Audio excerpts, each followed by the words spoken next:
This is 91.3 WLRN and HD1 Miami, Fort Lauderdale, 91.5 WKWM and HD1 Marathon, Key West, 105.5 WOLL HD2 Hope Sound, and 101.9 NPR for the Palm Beaches.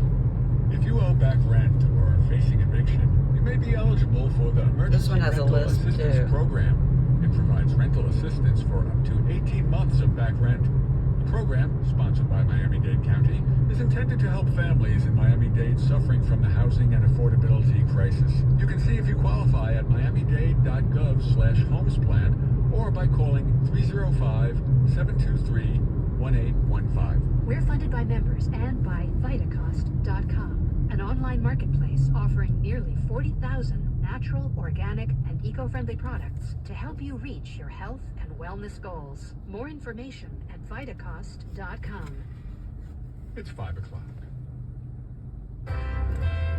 This is a race between our ability to restore and their ability to destroy. Russia is claiming dozens of casualties following an attack in eastern Ukraine. Ukraine says the strike killed hundreds of Russian soldiers. And we meet the head of Ukraine's power grid this Monday, January 2nd, on All Things Considered.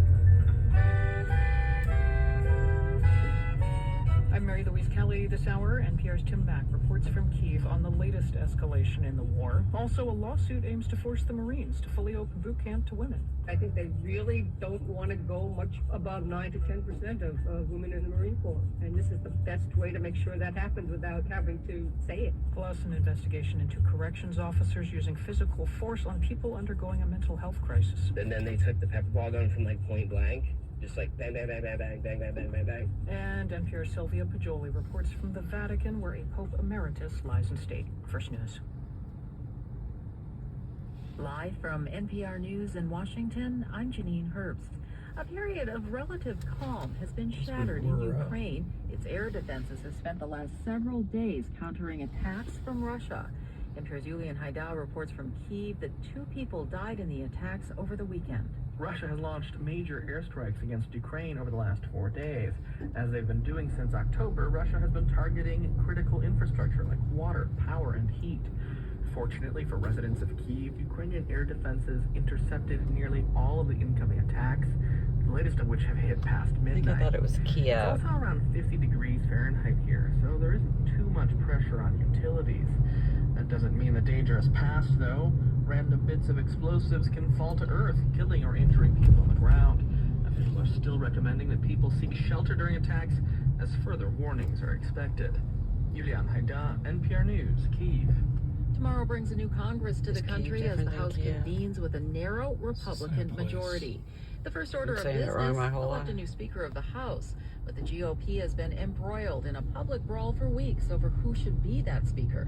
Congressman Kevin McCarthy wants the job, and he's been working the phones trying to secure the 218 votes needed to beat back hardline conservative opposition.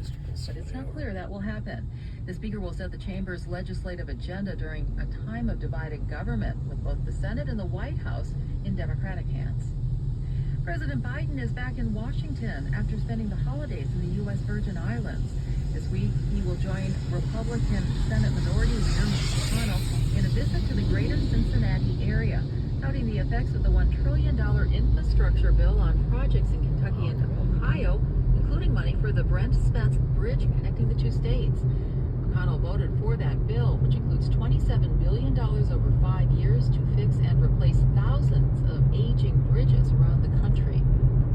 Thousands are streaming into a stadium in Brazil to pay their final respects to soccer great Pelé for a private burial tomorrow. Pelé? And here's Carrie That was Pelé. Pelé's open casket covered in white flowers sits in the middle of the Vila Belmiro Stadium in the coastal Brazilian town. This is the home of the Santos Football Club, where Pelé scored more than 1,000 goals. Fans bid their final goodbye to the 82-year-old who died last Thursday after a long battle with colon cancer. FIFA's president urged federations around the world to rename a soccer stadium for Pelé. Gianni Infantino said Pelé is eternal and, quote, future generations must know and remember who What Pelé city is was. this? Brazil's newly sworn-in president, Luiz Inácio Lula da Silva, will pay his respects. Tomorrow, Pelé's coffin will head to a nearby cemetery for a private burial. Carrie Kahn, NPR News. This is NPR News.